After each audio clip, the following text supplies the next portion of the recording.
여러분이 무엇을 기대하든 그 이상의 유익함을 드리겠습니다. 안녕하십니까. 대박플러스 시즌2의 강동석입니다.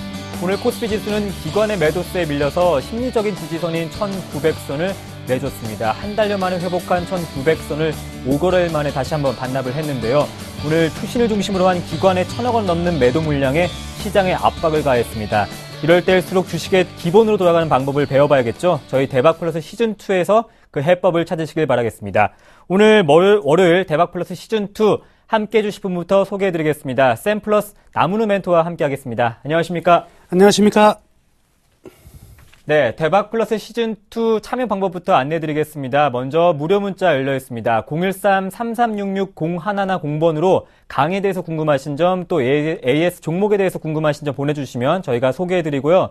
또 홈페이지 이용하실 수 있습니다. 서울경제TV 대박플러스 시즌2 시청자 게시판에 글을 남겨주시면 저희 최고의 전문가들이 답변을 달아드리겠습니다. 또한 월요일부터 금요일까지의 강의 자료가 함께 올라가고 있습니다. 여러분 주식 공부 혼자 하지 마시고요. 강의 자료 함께 공부하시면서 또 높은 투자 수익률을 올리시길 바라겠습니다. 본격적인 나무누 멘토의 강의와 함께 또 유망한 종목도 알아봐야겠죠. 대박플러스 시즌2 본격적으로 출발합니다.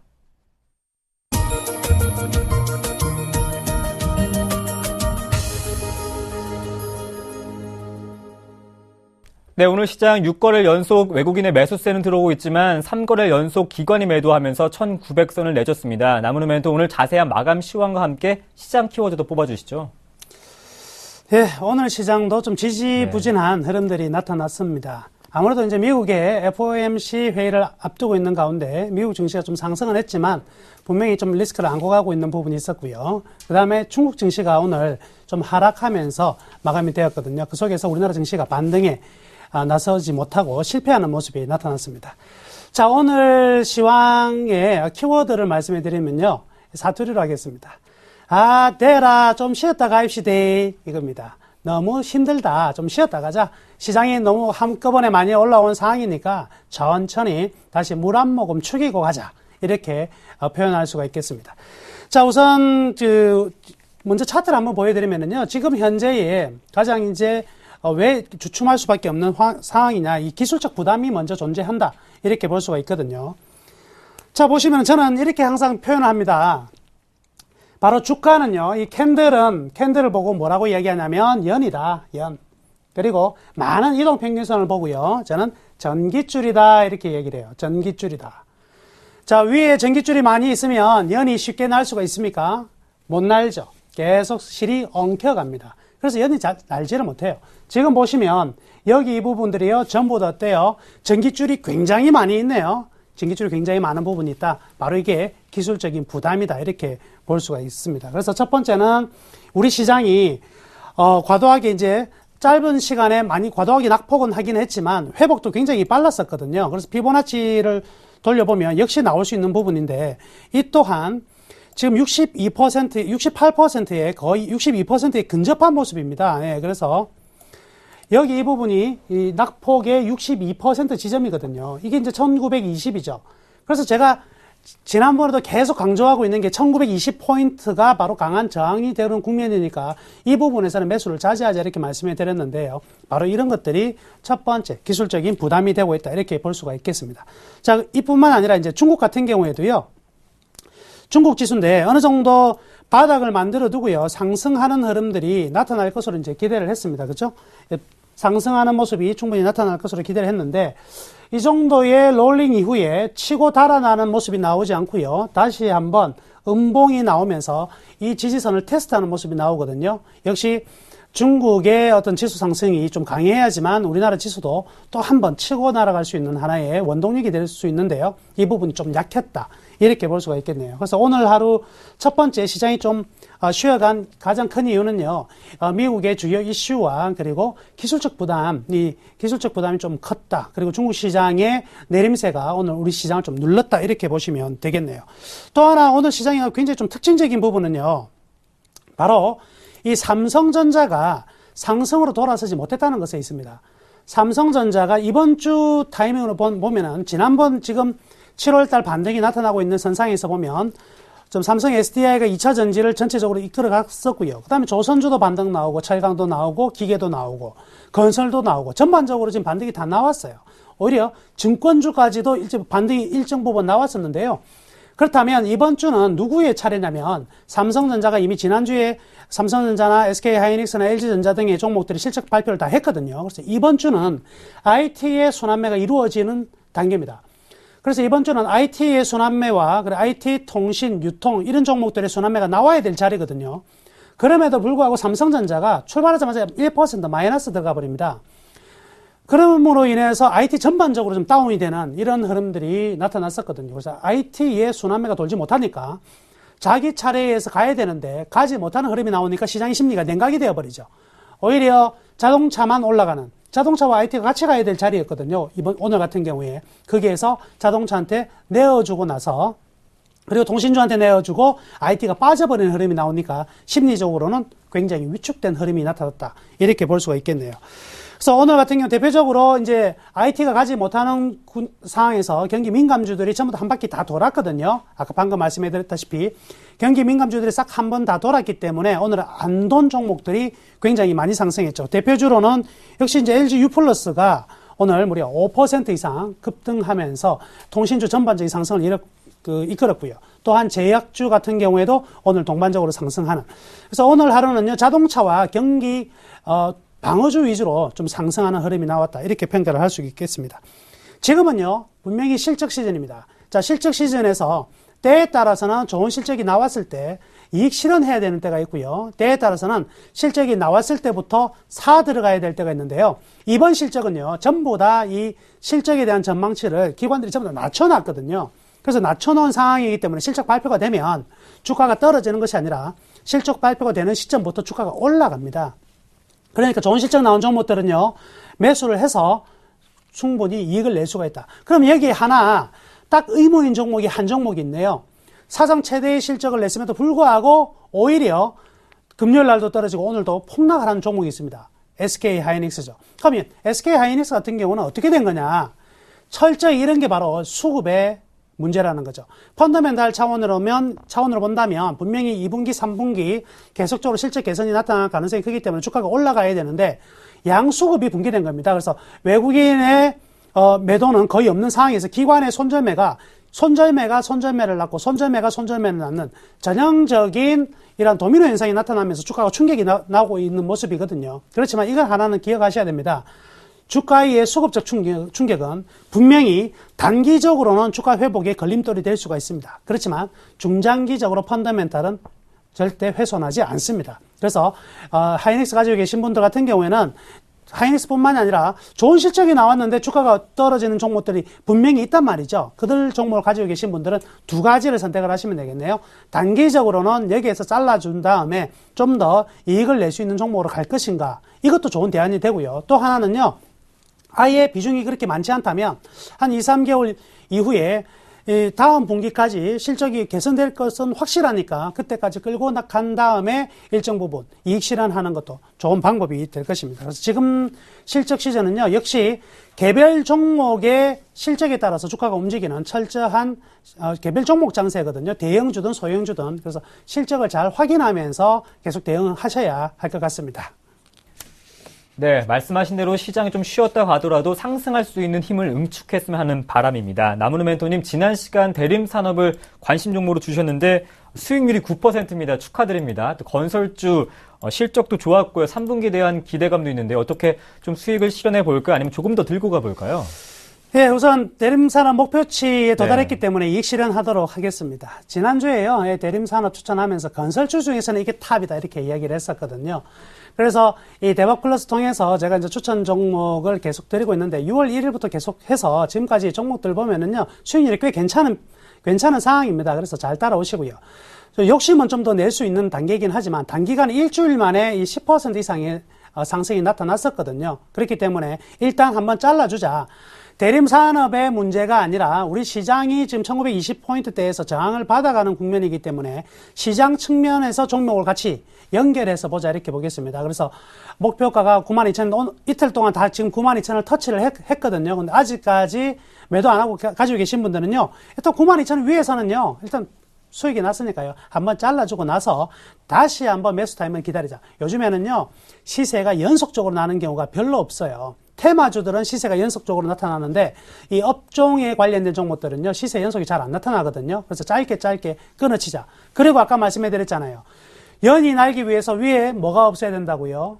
예, 전기줄이 없어야 된다 그랬죠. 지금 보시면은 대림산업 위에는 또 전기줄이 하나 이렇게 나와 있어요. 이 전기줄에. 그럼 연이 날아가다가 이 전기줄에 다시 꼬일 가능성이 많겠죠. 이 전기줄은 또 위에서부터 밑으로 떨어지는 전기줄이기 때문에 역시 부딪히면 좀 휴식을 취할 가능성이 있다는 거죠. 그렇기 때문에 이 대림산업은요, 92,000원 위에서는 기분 좋게 이익 실현하시고요. 오늘 또 추천하는 종목 있잖아요. 그럼 이 종목으로 또 한번 대응을 해서 수익을 좀 내봤으면 좋겠습니다. 네, 10%에 가까운 대림산업뿐만 아니라 나무르멘토의 포트폴리오를 살펴보니까요, 종목들이 좋습니다. KCC도 7% 넘게 수익 중이고요. 현대홈쇼핑도 6% 가깝게 수익이 나고 있습니다. 나무르멘토의 관심 종목도 관심 있게 보면 좋을 것 같고요. 이제 본격적인 강의를 들어봐야겠죠. 지금 바로 시작합니다. 기초를 알아야 모든 걸 알 수 있다. 주식의 기본부터 시장의 흐름을 꿰뚫어보는 알짜배기 노하우를 공개한다. 나무누의 돌직구 분석법, 지금 바로 시작합니다.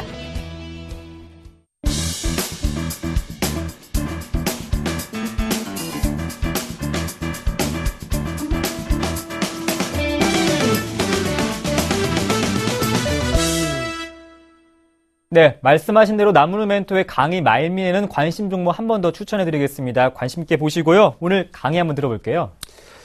예, 오늘 강의는요, 주식 장세의 순환과 주가의 트렌드에 대해서 말씀해 드리도록 하겠습니다. 네. 이 무슨 이렇게 어려운 이야기가 다 있나? 쉽게 말해서요, 오늘의 가장 중점적인 포인트는요, 지금 과연 주식 투자해도 되냐? 결론적으로 주식 투자해도 되냐? 아니면 주식 투자를 해도 조금만 해볼까? 아니면 아예 그냥 몰빵을 쳐볼까? 어떤 게 좋을까? 결론은요, 무엇입니까? 결론은요, 마음껏 찔러도 된다. 그거를 설명하고자 합니다. 그럼 왜 지금은 주식을 마음껏 해도 되느냐? 그럼 이제 미수도 쓰고 신용도 쓰고 절대 안 됩니다. 미수와 신용은요, 거의 신용이 없어지는 사람이 됩니다. 절대 쓰지 마시고요. 현금만큼은 가지고 있지 말고 주식 투자 마음껏 하세요. 마음껏 했는데 만약에 지수가 막 떨어진다. 겁내지 마세요. 손절매하면 됩니다. 항상 주식 투자는요, 배짱이 있게 강하게 그리고 리드를 하면 됩니다. 그래서 너무 겁내지 마시고요. 지금은 과감하게 투자를 하자. 그럼 왜 과감하게 투자를 해도 되느냐? 오늘 굉장히 재밌는 이야기들을 가지고 왔습니다. 그래서 오늘 이야기를 들어보시면 주식 투자 꽤 지금 해볼 수 있는 단계고 겁 안 내도 되겠네 이라고 생각하시면 되겠습니다. 자, 첫 번째 이게 앙드레 코스톨란이라는 사람의 아주 이게 책 제목이 기가 막힌 제목이 있습니다. 돈 뜨겁게 사랑하고 차갑게 다루어라. 이야, 말 좋습니다. 돈 뜨겁게 사랑하고 차갑게 다루어라. 저도 그렇게 하고 싶은데, 뜨겁게 사랑은 하고 싶은데 잘 안 돼요. 우리는 여기에서 달걀 이론이 하나 나오는데요. 이 달걀 이론을 가지고 첫 번째 한번 시장이 언제 상승하고 우리는 어떻게 매매를 해야 되는지 큰 틀을 한번 보자고요. 첫 번째 보시면은요, 이 달걀 모양입니다. 제가 달걀 모양으로 달걀 좀 길쭉하게 그렸는데요. 이 화면은 그냥 동그랗게 나오네요. 자, 여기서 가장 중요한 포인트가 두 가지가 있는데요. 무엇을 가지고 우리는 이제 판단할 것이냐, 이걸 가지고 판단합니다. 금리가 가장 높을 때가 언제냐, 그리고 금리가 제일 낮을 때가 언제냐를 가지고 어떻게 투자를 해야 되느냐를 이제 설명하고 있는데요. 첫 번째, 자, 이렇게 보자고요. 금리가 금리가 계속 올라가가지고 거의 고점에 있을 때는 이제부터 금리가 떨어지는 단계에 접어들겠죠. 이 국면에서 첫 번째, 떨어지기 시작하는 국면에서는 무엇을 사자? 채권을 매수하자. 이게 매권 매수라 되어 있는데요. 예, 채권입니다. 채권을 매수하고, 채권을 매수하려면 돈이 필요할 거 아니에요. 그죠? 무슨 돈? 예금해놨던 돈을 빼가지고 채권에 투자하라. 이렇게. 예. 금리가 떨어지면 채권 가격이 올라갑니다. 금리가 떨어지면 채권 가격이 올라가기 때문에 채권을 매수하자. 그래서 금리가 좀 더 떨어지게 됩니다. 이때는요, 이번에는 샀던 채권을 매도해서요. 무엇을 사느냐? 부동산을 사자, 부동산. 부동산 사자. 이 부동산 이야기는요, 제가 다음에 하겠습니다. 왜 우리, 부동산은 굉장히 중요한 어떤 우리의 투자 대상이 되는데요. 부동산은요, 근본적으로 말씀해드리면, 부동산 우리나라 가격 상승은요, 앞으로도 없다, 이래 보시면 돼요. 전체 틀은 계속해서 떨어진다. 그거는 다음번에 기회가 닿으면 말씀해 드릴 것이고요. 그러나 부동산이라는 게 어때요? 특수성이 굉장히 많죠? 이게 개발이 된다든가 강변이냐, 아니면 서울이냐, 지방이냐, 이런 특수성이 굉장히 많기 때문에 그 특수성 부분들은요, 우리 이제 서울경제TV 보니까 부동산 전문가들 굉장히 많이 나오시더라고요. 그분들의, 그 조언을 들으시는 게 맞을 것 같고요. 큰 틀에서는요, 제가 어느 정도 볼 수가 있습니다. 자, 금리가 바닥이 들어왔어요. 금리 바닥에서 금리가 올라가기 시작하는 지점에서는요, 그때는 이제 부동산을 팔자. 참 재밌는 것은요, 부동산을 여기 사자 해놓고, 금리가 다시 떨어져서 올라가면 부동산 팔자. 부동산이 뭐 몇 달 만에, 몇 년 만에 샀다 팔았다 할 수 있는 건 아니죠. 그래서 다른 대안, 뭐 리츠라든지 이런 대안도 투자할 수가 있는 부분입니다. 최근에 이제 우리나라 국민연금은요, 채권 비중이 제일 많고요. 그 다음 주식 비중이지만 대체 투자라는 게 있어요. 대안 투자, 대체 투자, 이런 부분이 이제 부동산과 연계된 여러 가지 뭐 리츠라든가 이런 것들이 포함되어 있거든요. 굉장히 비중을 늘리고 있습니다. 그래서 이런 것들도 좀 배워두시면 될 것 같고요. 여튼, 금리가 저점에서 상승하기 시작할 때 부동산을 팔고 주식을 삽니다. 자, 좀 더 금리가 계속 진행 중이면 일정 정점으로 다가가는 시점에서는요, 이제 주식을 팔아서 무엇을 하느냐? 예금하자. 주식을 팔아서 예금하자. 이렇게 이제 돌아가는 흐름이죠. 그래서 다시 이제 예금했던 거를 무엇을 사서? 채권을 사고, 그 다음에 부동산을 사고, 그죠? 그리고 다시 주식을 사고, 이런 식으로 돌아가자. 이게 지금 앙드레 코스톨라니의 달걀 모형입니다. 자, 이거를 한번 참고를 해보시면, 여튼 여기에서 우리가 체크할 수 있는 부분은 무엇일까요? 금리가 저점을 통과해서 금리가 정점으로 향하는 구간에서는 무엇을 투자를 하자? 주식을 하자. 주식을 하자. 이게 바로 오늘 최고의 이제 키포인트죠. 그럼 지금 어때요? 금리가 어떻습니까? 금리가 굉장히 바닥권이기 때문에 지금 역시 어때요? 주식을 여기에서도 충분히 계속 할 수 있는 첫 번째의 내용이 될 것입니다. 자, 두 번째 내용은요. 이제 바로 우라가미 군이오의 사계절입니다. 사계절. 야, 처음엔 달걀도 나왔다가 사계절도 나왔다가. 예, 아주 좋습니다. 자, 우라가미 군이오의 사계절 중에서 이제 이 사람은 봄, 여름, 가을, 겨울로 이 주식 시장을 이렇게 예측을 하고 판단을 했는데요. 제일 먼저 많이 들어보셨을 거예요. 우리가 많이 들어보긴 했는데 정리가 잘 안 된다. 그게 뭐냐면 금융장세냐, 또는 뭐 유동성 장세냐, 실적장세냐, 역금융장세냐, 역실적장. 이거 들어보긴 많이 들어봤는데 이게 정리가 안 된단 말이죠. 그래서 제가 오늘 정리를 확실히 시켜드리도록 하겠습니다. 자, 금융장세라는 것은 봄입니다. 금리가 계속 떨어짐으로써 시중에 돈을 많이 풀게 되는 장세. 즉, 어때요? 금리라는 것은 떨어지고, 아직은 금리가 왜 떨어지냐면 기업의 실적이 안 좋아서 그래요. 기업의 실적이 안 좋으니까 금리가 떨어지고요. 그래서 돈을 풀게 됩니다. 그래서 본격적으로 양적 완화가 시작되죠. 시중에 막 돈을 풀어서 경기를 부양합니다. 이런 관계로 어떻게 되는 주식시장의 거래량이 늘는 돈이 많아지니까, 그죠? 그리고 기대감이 살아나면서 주식은 항상 제일 먼저 선반영되잖아요. 그래서 제일 먼저 거래량이 증가되면서 주가가 오르기를 시작하네. 근데 이때는 재밌죠? 이 봄은요, 분명히 실적은 어때요? 실적은 안 좋아요. 기업의 실적은 안 좋은데 주가는 올라가는 단계. 그래서 어떤 힘으로 간다? 돈의 힘으로 간다. 돈이 뭐예요? 금융. 그죠? 또는 다른 말로 하면은 유동성 장세. 이렇게 이야기한다고. 돈의 힘으로 올라가는 장세네. 그러면 중요한 게 뭐냐? 돈의 힘으로 올라갈 때는 과연 유동성 장세에서는 어떤 종목이 가냐? 이게 중요하겠죠. 기억하세요. 유동성 장세의 출발은요, 반드시 여기입니다. 업종 대표주와 대형주가 간다. 이거를 기억하셔야 돼요. 즉, 만약 우리가 2008년, 자, 이때 보자고요. 차트를 한번 보여드리면은요. 2008년 금융위기가 와가지고요. 자, 줄봉으로 볼게요. 예. 금융위기가 와서 이때 급락을 하게 됩니다. 그죠? 우리나라뿐만 아니라 미국도 급락을 하고요. 다 급락을 하게 됩니다. 예. 전부 다 급락을 하게 되는 이 포인트. 파란색으로 해놨죠. 이때 어떻게 급격히 이제 금리가 떨어진단 말이죠. 그리고 제1차 양적 완화가 스타트가 되죠. 미국에서도. 돈을 막 푼다고요. 그때 상승하는 종목들이 어떤 종목이냐. 업종 대표주, 그리고 대형주입니다. 즉, 이럴 때 상승을 하기 시작해서 이런 지점을 통과해 나갈 때는요, 그냥 이렇게 생각하시면 돼요. 눈 감고 삼성전자, 현대차 사시면 된다는 거죠. 간단합니다. 어렵게 생각할 필요가 하나도 없어요. 그냥 모르겠다, 삼성전자, 모르겠다, 현대차만 사시면 돈은요, 저절로 벌어집니다. 이게 바로 유동성 장세의 시작이다. 2009년 바로 우리가 양적 완화가 스타트된 부분이죠. 바로 이 부분이 첫 번째 투자가 되는 부분이 되겠습니다. 그래서 첫 번째 부분은요, 바로 유동성 장세에서 이게 갑자기 나왔는데요.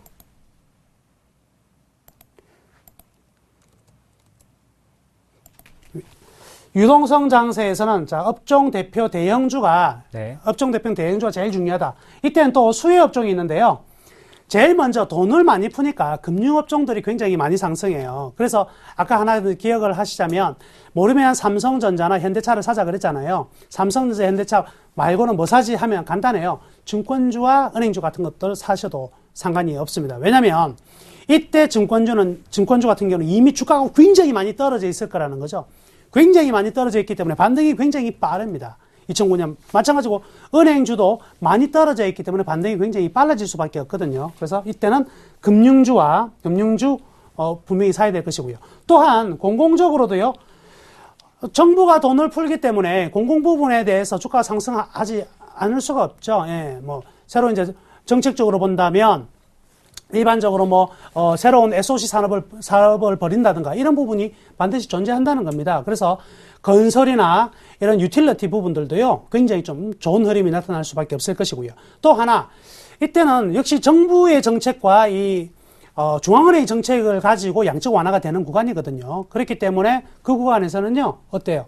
마찬가지로 성장 테마, 정부가 이런 산업을 성장을 시키겠다라고 이야기하는 부분이 굉장히 좋을 수밖에 없을 것입니다. 바로 그래서 첫 번째 유동성 장세에서는 이것만 기억하시자고요. 차후에도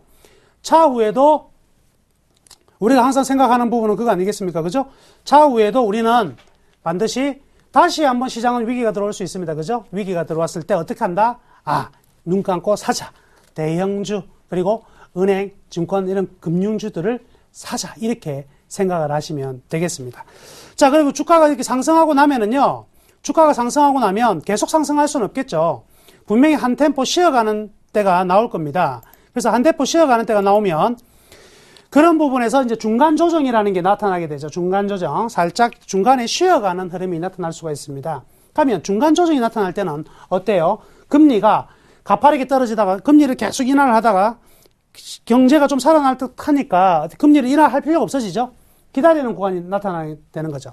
이 구간에 실적이 서서히 이제 바닥을 치고요. 일정한 안정세를 이제 보이기 시작합니다. 그리고 주가도 이제 급등을 했으니까 좀 쉬어가는 부분이 되겠죠. 이 부분에서도요, 거래량은 계속 증가됩니다. 거래량도 증가되고요. 주가도 어때요? 주가도 조정은 받지만 변동성은 커져요. 많이 올랐기 때문에 출렁출렁 하는 변동성은 커지겠지만은 주가는 아직도 상승 중에 있다. 이렇게 볼 수가 있습니다. 그래서 제가 다시 차트를 하나 더 보여드리면은요.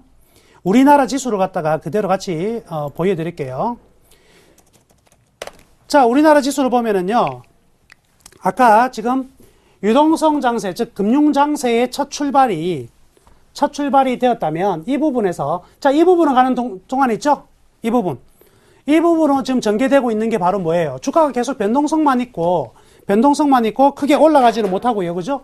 기업의 실적이 아주 가파르게 증가되는 것은 아니고 이런 구간이 나타나게 되는 겁니다. 이 구간이 바로 지금처럼 잠깐 쉬어가는 조정 구간. 그럼 지금 이 상황이 거의 이렇다고 볼 수가 있겠네요. 거의 그렇게 판단하셔도 틀린 것은 아닐 것입니다. 지금 어때요? 주가가 변동성만 크다. 왔다 갔다 변동성은 크고요. 아직까지 거래량은 계속 증가됐다. 이런 부분에서 통상적으로 살아나는 업종들이 어떤 업종이냐면 바로 소재 업종이 조금씩 이제 나타나기 시작합니다. 상승세가 나타나기 시작하는데 철강이라든지 화학, 시멘트, 섬유 업종 등이 이런 중간 조정 단계에서 자기들의 레벨이 조금씩 증가되는 모습이 나타날 수 있죠. 이 과정에서 그 다음 과정으로 넘어가게 되면 본격적으로 실적 장세가 나타납니다. 그런데요, 금융 장세가 반드시 중간 조정을 거쳐서 실적 장세로 반드시 가는 것은 아니에요. 좋을 때 돈을 풀었는데 실제로 경제가 살아나더라가 돼야 되겠죠. 이럴 때 이제 실적 장세가 들어가게 되는데, 이제 여름으로 칭하죠. 최고의 장세입니다. 기업의 실적도 급격히 좋아지고요. 주가도 많이 올라가고 경제가 다시 회복이 되니까 그간에 쭉 낮췄던 금리를 이제부터는 다시 원위치로 올려가기 시작해야 되겠죠. 바로 금리가 서서히 올라가는 단계가 됩니다. 그래서 이 구간을 가만히 보시면은 말 그대로 장이 올라가는데 무엇을 가지고 올라간다? 실적 장세다. 실적을 가지고 올라가는 장세니까 아주 멋진 장세가 나타나는 거죠. 이럴 때 드디어 신고가 종목들이 터져 나옵니다. 시장에 연일 신고가 이야기가 계속 나타나는 국면이죠. 자, 이때는요, 이제 조금씩 다릅니다. 대형주가 업종 대표 1등주 대형주만 가는 것이 아니라 이제는요, 1등주들이 전부 다 상당히 많이 갔기 때문에 이제부터는 싼 걸 찾게 돼 있어요. 그래서 이때요, 저가 대형주가 가기 시작합니다. 10,000원짜리, 5,000원짜리 이런 저가 대형주들이 가고요. 또한 이때 이미 이제 선두주들이 너무 많이 간 상황이니까 가격에 대한 부담을 가질 수밖에 없죠. 그래서 저가 대형주냐 또는 대형주에 반해가지고 어느 정도 자기가 저평가인 상태로 그대로 유지가 되어 있는 부분이 있거든요. 그런 중형주, 중소형주 중에서 중고가를 형성하고 있는 종목들이 상승을 하기 시작해요. 그래서 이때부터는 중고가의 어떤 중형주들도 본격적인 시세를 내는데, 대형주가 만약에 금융장세부터 중간조정까지 이러한 상승을 보였다면 이 중고가 중형주들은요, 못 가고 있다가 한 번에 쭉 올라감으로 인해서 수익이 급속도로 증가되는 모습이 나타날 수 있습니다. 이럴 때가 또 중형주들과 소형주들의 수익률이 굉장히 높아지거든요. 이럴 때가 일반 개인 투자자들은 가장 수익을 좀 많이 가져갈 수 있는 부분이 될 것입니다. 자, 이때는 가공설비, 조선기계, 자동차 운송, 그리고 성장산업, 그리고 소비주 위주로요, 굉장히 좀 큰 폭으로 상승하게 되는 구조입니다. 그래서 실적 장세가 나타나게 된다면 이제 모든 종목들이 다 간다 이렇게 보시면 되겠죠. 경제가 완전히 화랑이고요. 그러면 이제 우리가 남겨두고 있는 장세가 어떤 장세냐? 이 두 가지를 통과했잖아요. 지금 이 두 가지가 전개 중이고요. 그 다음에 우리가 기대해 볼 수 있는 게 뭘까요? 실적 장세. 실적 장세가 나타나기 위해서 실제 우리나라 경제가 살아나느냐, 우리나라 기업들의 실적들이 굉장히 좋아지느냐가 중요해지는 거예요. 그런데 보세요. 봄 다음에 여름이 결코 한 번만에 오지 않죠. 중간에 항상 뭐가 있습니까? 장마 타임이 있네, 장마 타임. 저는요, 지금 장마 시즌과 마찬가지로 지금 현재의 우리나라의 경제가 어느 자리에 와 있냐? 장마 시즌. 중간 조정의 장마 시즌에 와 있는 것이 아닌가. 이렇게 저는 생각하고 있습니다. 여기서 이제 좋은 쪽으로 역시 실적이 살아난다면 이제부터 우리는 실적 장세를 우리는 맞이할 만한 아주 좋은 내용들을 하나 가지고 있다. 이렇게 볼 수가 있겠네요. 자, 이제 만약에 이제 주가가 그렇게 상승하고 나서 그 다음번에는 어떻게 되느냐? 그 다음번에는요, 이제 주가가 하락하는 경우도 있겠죠. 자, 주가가 하락할 때는요, 첫 번째, 아까 경제가 살아나니까 금리를 서서히 원위치 시킨다 그랬잖아요. 서서히 원위치 시키면서 금리가 계속적으로 올라갑니다. 올라가면서 양적 완화, 돈을 풀었던 것을 가져오기 시작하죠. 이런 구간이지만 아직은 실적도 괜찮아요. 실적도 괜찮은 상황이에요. 그런데 주가가 이미 신고가가 계속 나온 상태이기 때문에 이제는 이익 실현의 욕구들이 강해져요. 그리고 프로 투자자들이 매도를 하기 시작합니다. 주가가 이제부터는 떨어지기 시작해요. 그래서 양적 완화가 축소가 되면 주가가 고점을 치고 떨어지면서 시장에 충격이 나타나는 거죠. 중요한 점은요. 그러면 이번에 벤 버냉키가 양적 완화 축소한다 그랬는데 양적 완화 축소하면 주가가 그냥 이제 내려앉는구나. 역금융 장세로 들어가서 내려앉는구나. 이렇게 생각하시면 안 돼요. 왜 그러냐? 아직 지금 우리는 무엇도 안 지났다. 예. 아직 우리 실적 장세도 안 지났거든요. 실적 장세도 안 지나고 나서 바로 역금융 장세로 갈 수는 최악의 국면에서만 나타나는 경우예요. 그죠? 봄에서 바로 그냥 갈러 가버린 거예요. 이런 경우는 좀 쉽게 나타나지는 않고요. 미국의 지금 경제가 어떻습니까? 경기 선행지수가 완전히 턴어라운드를 성공을 했었거든요. 지금 했단 말이죠. 그래서 충분히 아직은 멀었다. 양적 완화 지금 축소에 대한 언급은 나오지만 언제부터요? 이거 올해 안에 힘들어요. 내년부터 돼야 될 거거든요. 그러니까 내년까지는 걱정 안 하셔도 됩니다. 이럴 때 이제 마지막으로는 중소형주가 주가가 급락하는 가운데 어떻게 해요? 소위 말해서 작전 세력들이 이런 놈들이 들어와요. 그래가지고 시장도 없는데 몇 종목들 막 튀겨 먹는다고 돈을 조금만 가지고도 가격을 올릴 수 있는 종목들만 가지고 놀게 되겠죠. 이럴 때 이제 개인들이 당해요. 그래서 대형주가 꺾이기 시작하니까 수익을 낼 종목은 소형주밖에 없다. 소형주 보니까 파트파트 움직이는 종목들이 눈에 들어오거든요. 그런 쪽으로 이렇게 빨려 들어가는 거예요. 빨려 들어가다 보면 어떻게 해요? 제대로 당하는 수가 있어요. 이럴 때가 어때요? 세력 테마주, 그리고 단기 재료주, 뉴스 같은 것들을 막 억지로 호재도 아닌 호재들을 막 끄집어내가지고 이렇게 막 이렇게 올리려고 한단 말이죠. 이럴 때 당한다. 그래서요, 우리는 금리가 실적은 아주 좋은 상황이지만 금리가 일정 부분을 통과를 하면은요, 그때부터는요, 주식을 사실은 팔아야 된다. 누가 이야기한다? 이 구니어가 이야기하는 게 바로 이런 이야기입니다. 이 부분 되면 우리가 이제 일정 부분 이익실은 해야 된다. 근데 이때요, 항상 함정에 빠지는 게 이거예요. 우리가 이제 이 편향인데, 인지적 편향인데, 주식을 샀는데 주가가 떨어져요. 주식을 샀는데 주가가 떨어지는데 항상 하는 말이 있습니다. 이 종목 가지고 있으면 다 이거 돈 됩니다. 이야기를 해요. 그 이야기에 항상 나오는 이야기가 뭐예요? 이 종목 실적 얼마나 좋은데, 실적 좋은데 주가 떨어져요? 올라가요? 이런 이야기를 맨날 우리는 듣게 된다. 그러면 주식을 팔지를 못해요. 팔지를 못해요. 바로 그 실적이 좋을 때 주식을 팔 때와 실적이 좋을 때 주식을 팔지 않아야 될 때가 있는데, 팔지 않아야 될 때는 바로 앞에 이야기했던 어떤 실적 장세에서는 팔면 절대 안 되고요. 역금융 장세에 들어갔을 때는 실적이 아무리 좋아도 주가가 떨어지면 시장에 승복을 해야 됩니다. 미안하다. 내가 예측을 이렇게 했는데 잘못했네. 손절 치자. 다음에 더 좋은 종목 가지고 하면 되잖아. 이렇게 넘어가야 됩니다. 그래서 무조건 실적만 따라서 주가가 할 수 있는 게 아니고요. 그 시점이 언제냐가 제일 중요하다. 꼭 기억을 하셨으면 좋겠습니다. 그리고 나서 이제 주가가 이제 많이 떨어지잖아요. 요건 아직까지 가면 우리나라 차트로 볼 수가 없네. 볼 수가 없어요. 요거는요, 언제 쪽으로 볼 수가 있느냐? 바로 이 앞으로 들어가면 또 볼 수가 있습니다. 자, 어느 국면이냐? 역금융 장세가 나타난 국면이 여기죠. 2007년, 8년. 우리나라 금리가 계속해서 올라갑니다. 금리가 계속해서 올라갔을 때가 이 부분이거든요. 금리가 계속 올라가잖아요. 금리가 그때 왜 올렸습니까? 부동산, 주가 다 폭등합니다. 그죠? 폭등하면서 금리가 올라가니까. 여기서 어때요? 이때 2007년에도 실적 다 좋았어요. 2008년에도 좋았고요. 결국은 어떻게 됩니까? 외적 충격에 이렇게 약한 모습이 나타나더라 이거죠. 그럴 때 뭐예요? 마지막으로 태양광도 해먹고 뭐도 해먹고 다 해먹죠? 그죠?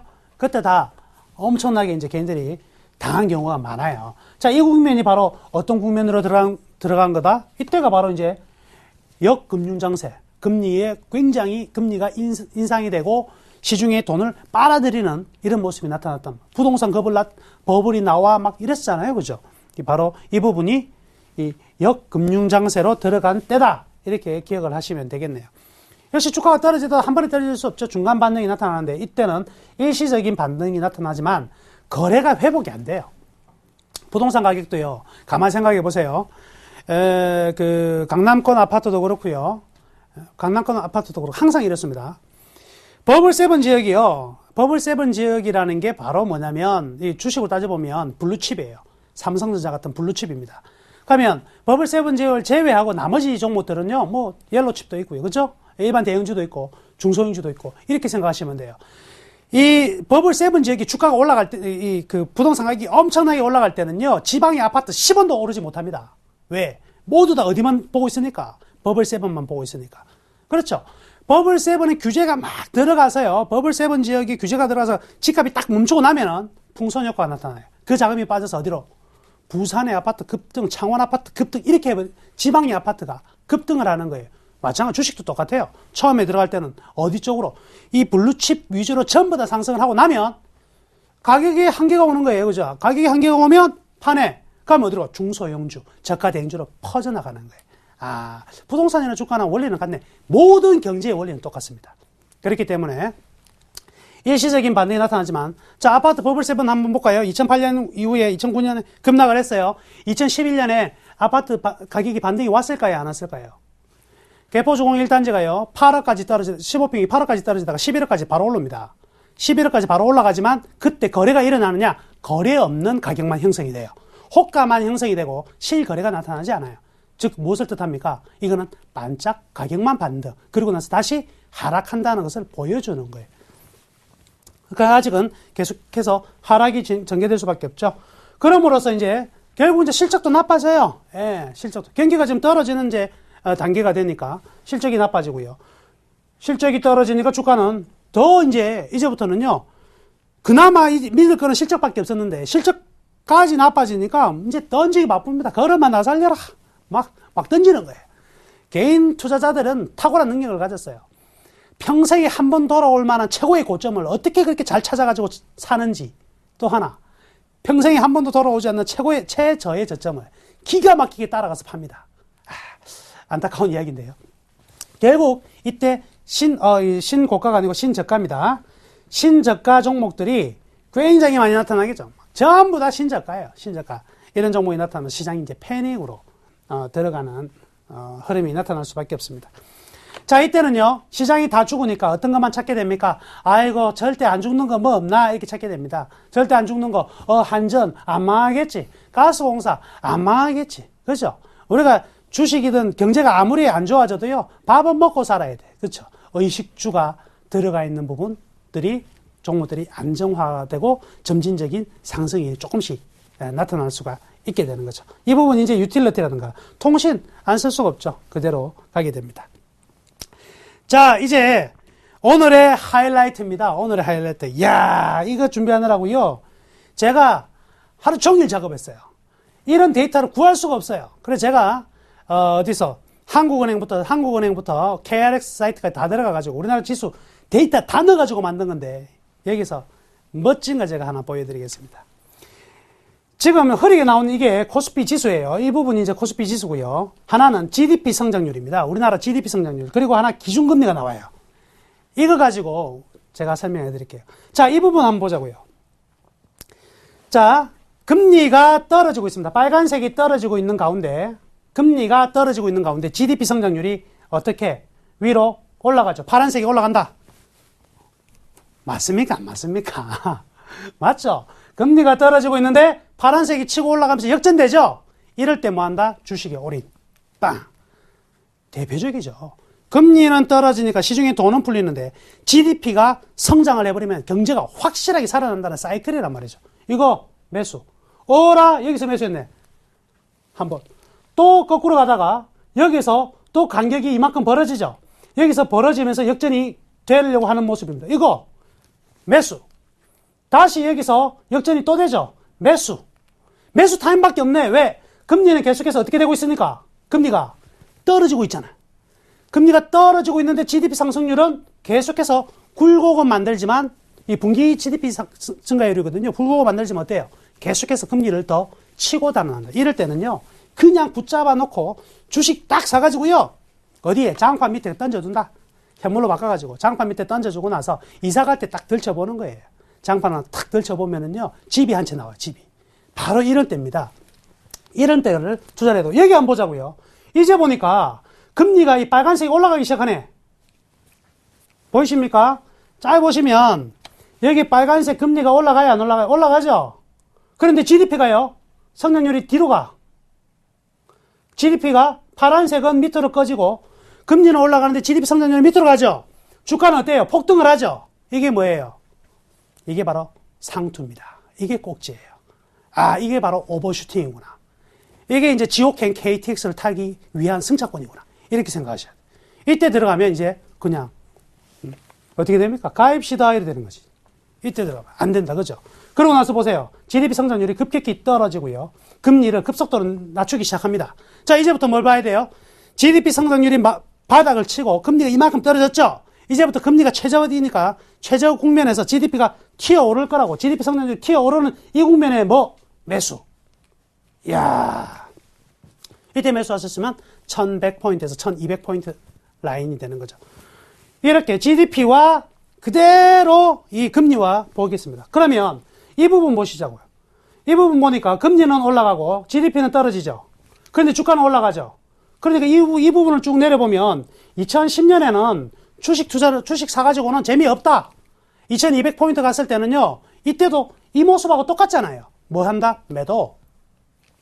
야, 이거 왜 이리 쉽지, 이거? 원래 쉬운 거예요, 원래. 원래 쉬운 겁니다. 자, 그러면 지금 보자고요. 지금 금리가 어떻게 돼요? 빨간색이 떨어지고 있네. 빨간색이 금리가 떨어지고 있네. 그런데 GDP 성장률은 좀 올라가요, 떨어져요? 올라가고 있네. 주가는 고점이에요? 아니에요? 제자리네. 무엇을 망설이십니까? 질르세요. 지르는 거. 이럴 때 한번 매수. 그래서 여러분들이 지금 잔고에 현금을 남기지 않고 주식 이만큼 들고 있어도요, 아무 걱정 없다. 이거를 말씀해 드리는 겁니다. 그래서 오늘은 이 그림요, 이 그림 반드시 여러분들이 다시 한번 쭉 보세요. 이 그림 한번 쭉 보면, 야, 또 이런 게 다 있었구나. 예. 요 다음번에 계속 연결되는 거는요, 제가 계속 그릴 거예요. 계속 그래가지고 틈틈이 제가 보여드릴 거고, 제가 무료 그 방송 시간에도 할 것이고요. 온라인 방송에서도 할 거니까 계속 따라 들어보세요. 이러면 우리가 시장에 대해서 들어갈 때와 나올 때가 보이는 겁니다. 이때 시장에 들어가서 언제 들어가고 언제 나올지가 확실하게 보이는 거죠. 자, 이제 강의는 여기까지 하고요. 여러분들이 기다리, 고기다리, 그죠? 기다리고 기다리던 물 거 없나? 종목 하나 보겠습니다. 먹을 게 있습니다. 자, 대림산업 이후에 한 종목 끄집어 왔는데요. 이 종목이 뭐냐? 인포피아라는 종목입니다. 인포피아라는 종목. 저는요, 이 하반기 전략을 봤을 때 큰 테마로서 첫 번째는 2차 전지와 에너지 저장 장치. 자, ESS가 하반기 테마의 제일 큰 흐름이 나올 것으로 판단합니다. 굉장한 테마에 더불어서요, 통신주들도요, 초강력 랠리입니다. 통신주. 제가 LG U 플러스 하나만 잡아 끝까지 밀고 있는 사람 중에 하나인데, 통신주도요, 새로운 이제 시대의 변화가 생기고 있습니다. 이 디바이스가 굉장히 많이 연결되는 거니까. 자, 그리고 또 하나가 뭐냐면, 바로 이제 바이오 쪽인데, 바이오에서 저는 이제 더 이상의 약만 가지고 쳐다보지 말자. 관심 있게 보셔야 되는 건요, 퍼스널 디바이스, 의료기기입니다. 의료기기를 관심을 꽤 많이 보셔야 되는데, 그 중에서 인포피아라는 기업이 바로 혈당 측정기, 의료기기 만드는 회사입니다. 이 회사 같은 경우에는요, 자동 약 포장기, 약국 가시면, 우리가 이제 처방전 받아가 주면, 약 이렇게 몇 알씩 담아주잖아요. 탁탁탁탁 하는 거. 그거 다 인포피아에서 만드는 거예요. 우리나라 시장의 점유율 1위입니다. 인포피아가 거의 다 만들고요. 또 하나는 혈당, 콜레스테롤 측정기를 들고 다니면서 측정기를 지금 인포피아가 거의 우리나라 시장에 외국계 그 진단기가 굉장히 많이 나와 있음에도 불구하고 인포피아가 굉장히 그 시장 점유율을 넓혀가고 있는 상황이거든요. 이런 진단기가 꽤 중요하고, 이거는요, 약은 개발하다가 실패하면, 임상 3상에서 실패하면, 임상 1상에서 실패하면, 문제가 많잖아요. 근데 이런 기기는요, 이런 리스크가 작아요. 대박은 없지만, 그래도 리스크가 작은 기업에 속한다. 그래서, 이런 부분과 마음에 드는 거고, 또 하나는요, 이번 산자부에서요, 유헬스케어 관련해서 이 과제에서 주관기관으로요, 인포피아가 선정이 됩니다. 이는 무엇을 뜻하느냐? 이 기업이 기술력이 그만큼 괜찮은 기업이네, 라고 볼 수가 있겠죠. 또 하나는요, 이 면역 진단기 같은, 이 헬스케어 관련 이 진단기기가요, 수출에 굉장히 지금 잘 나오고 있는 부분인데, 동남아 쪽에서는요, 지금 오다가 굉장히 많이 들어오고 있어요. 그래서 현재의 상황이라면, 작년에 실적이 안 좋아서 작년 마이너스였거든요, 실적이. 그러니까 작년 주가는 마이너스니까 주가가 떨어지죠. 떨어질 수밖에 없습니다. 그죠? 그런데 올해 1, 4분기를 턴어라운드 했단 말이죠. 1, 4분기. 2, 4분기 어떻게 되느냐, 3, 4분기 어떻게 되느냐의 문제는요, 이 수출과 이 안정적인 매출로 인해서 전혀 큰 문제가 없을 것으로 저는 판단하고 있습니다. 따라서 인포피아는 일단 한번 사보자. 이렇게 말씀해 드리겠고요. 자, 그러면 얼마에 사고 얼마에 파느냐, 이게 중요하겠죠. 네, 지금은요, 자, 추세를 먼저 제가 말씀해 드리면, 첫 번째, 아까 제가 이런 말씀해 드렸네요. 주가는 무엇이다. 주가? 연이다, 연. 그러면 이동평균선 같은 것은 무엇이라 그랬습니까? 무엇이라 그랬죠? 전기줄이네. 봅시다. 주가가 전기줄 위에 있어요, 밑에 있어요? 어라, 전기줄이 다 밑에 있네? 그죠? 연이 날 수 있는 환경이 다 되었어요. 이 많은 전기줄들을 여기서 끊임없이 풀어놨거든. 그죠? 끊임없이 풀어놔서 연이 날 준비가 되어 있습니다. 연이 날 준비가 되어 있네. 이제는 한번 날아봐라. 바람만 불면 날아간다. 바람은 뭐의 실적? 실적이라는 바람이 불러주면 얘는 훨훨 날게 되는데 1, 4분기 좋은 실적 만들어냈기 때문에 2, 4분기 실적부터 3, 4분기, 4, 4분기 한번 기대를 충분히 할 수 있다. 가격은요. 전기줄 최상단이니까 그냥 18,300원인데 18,300원인데 애들 사탕도 하나 사줘야 되니까 18,000원에 삽시다. 18,000원에 매수 단가로 잡으시고요. 1차 목표가는요. 조금만 짧게 잡을게요. 왜냐면 지금 지수가 꽤 많이 흔들리는 지수다 보니까 짧게 잡겠습니다. 1차 목표가 2만원. 장기적으로는 2만 2, 3천도 볼 수가 있거든요. 그래서 한 2만원 정도만 잡으시면 될 것 같고요. 손절 가격은 별로 손절 안 하셔도 되는데 그래도요. 이 시장이라는 것은 항상 어떻습니까? 우리가 예기치 않은 그렇죠. 좋은 실적임에도 불구하고 수급이 나빠져서 떨어지는 경우도 있고 하니까 인포피아 같은 경우 손절 가격을 정하자면 17,000원 정하겠습니다. 17,000원을 종가상으로 음봉으로 주식 손절매 할 때는요 오전에 손절매 하는 거 아닙니다. 오후 끝까지 보고 나서 2시 30분 이후에 요놈이 회복이 안 되겠구나 싶을 때 던지시면 됩니다. 자, 그래서 손절가 17,000원, 매수가 18,000원, 그리고 1차 목표가 2만원 이렇게 설정을 하도록 하겠습니다. 모쪼록 다시 한번 매수를 하시게 되면 저와 같이 수익이 많이 나시기를 제가 계속 기원하도록 하겠습니다. 감사합니다. 네, 또 한 번의 10% 수익률 기대해 보겠습니다. 인포피아 관심 종목으로 받아봤습니다. 오늘 나무누멘토의 강의 핵심 내용 정리해 보겠습니다. 함께 보시죠.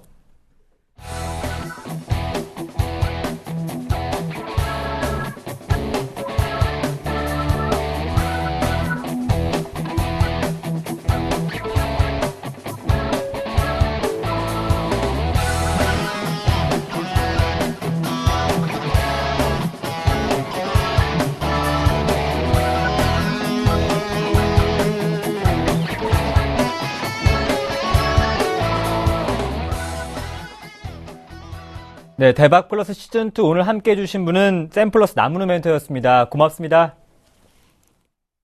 네, 오늘 출연한 나무누멘토의 무료 강의가 내일 오전 8시 30분부터 오후 3시 30분까지 진행됩니다. 하반기 장세를 파헤치고 또 투자 전략까지 세워주신다고 하니까 여러분의 많은 참여 부탁드리겠습니다. 또 월요일부터 목요일까지 주식 승천이 끝난 밤 11시 30분부터 12시 30분까지 샘플러스 전문가들의 무료 방송도 공개하니까 여러분의 많은 성원과 관심 부탁드리겠습니다. 여러분의 성공 투자를 기원합니다. 대박 플러스 시즌2였습니다. 시청해주신 여러분 고맙습니다.